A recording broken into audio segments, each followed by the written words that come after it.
Hi everyone, we're all welcoming a new year, 2022.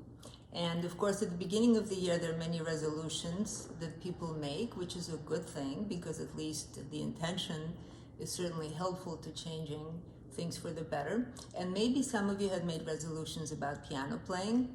I hope so. I made resolutions about finally making some videos that I've been planning on making, which I hope will be helpful to you.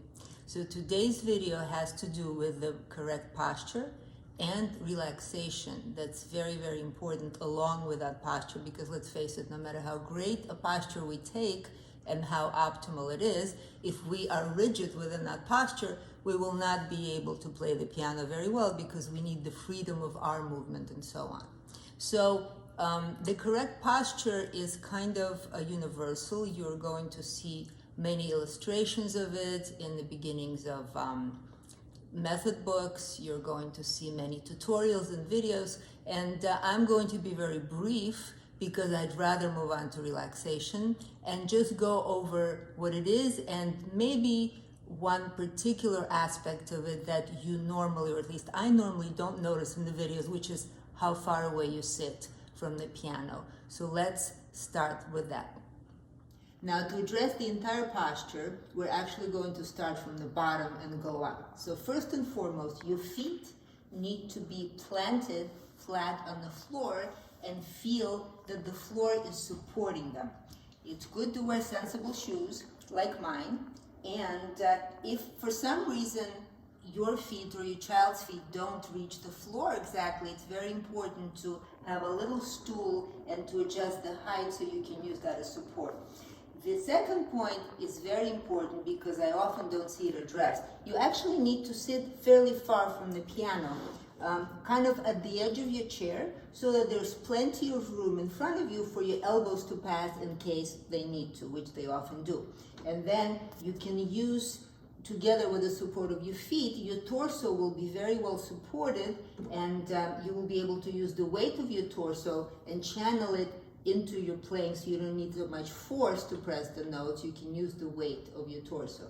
A lot of people that come to me as musicians, especially adults, of course, they sit way too close like this, and then what happens is the weight naturally shifts toward the back of the body, and that really distorts your posture and doesn't allow the weight of your body to flow into your arms and the keyboard.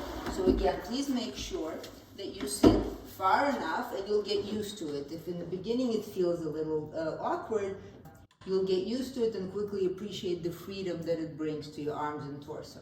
So the rest is pretty easy, as you probably know. Your hands and your elbows need to be more or less at the same height, and again, if that doesn't happen, you need to adjust the height of your chair. And if you don't have an adjustable piano chair, please do get a cushion or find some books or something so that you have an appropriately horizontal knee to seat and wrist to elbow line. Lola agrees, yes. So anyway, here we are. So the key to relaxation is understanding that we have three joints: the shoulder, the elbow, and the wrist, which can, if they're stationary or rigid, impair our ability to move our arms the way we need to move them. So it's a very basic idea, but trying to check if these three joints are relaxed is easiest if you just try to move them. Not everyone is really good at discerning the degree of relaxation inside their joints and muscles, right? That's hard.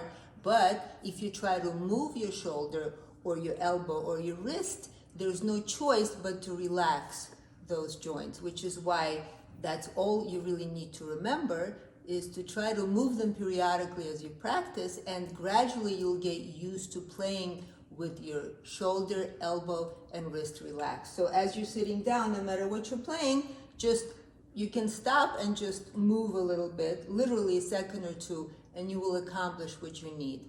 And then just do it more frequently and you'll be set. Well, I sure hope that this was helpful to some of you. Please feel free to comment and let me know what you think, or contact me if you have any questions through my website, eleanorbindman.com, where you'll find some more piano tips and also some free PDFs such as exercises and transcriptions that you can use to supplement your other music. Thank you for watching. Happy New Year and happy practicing.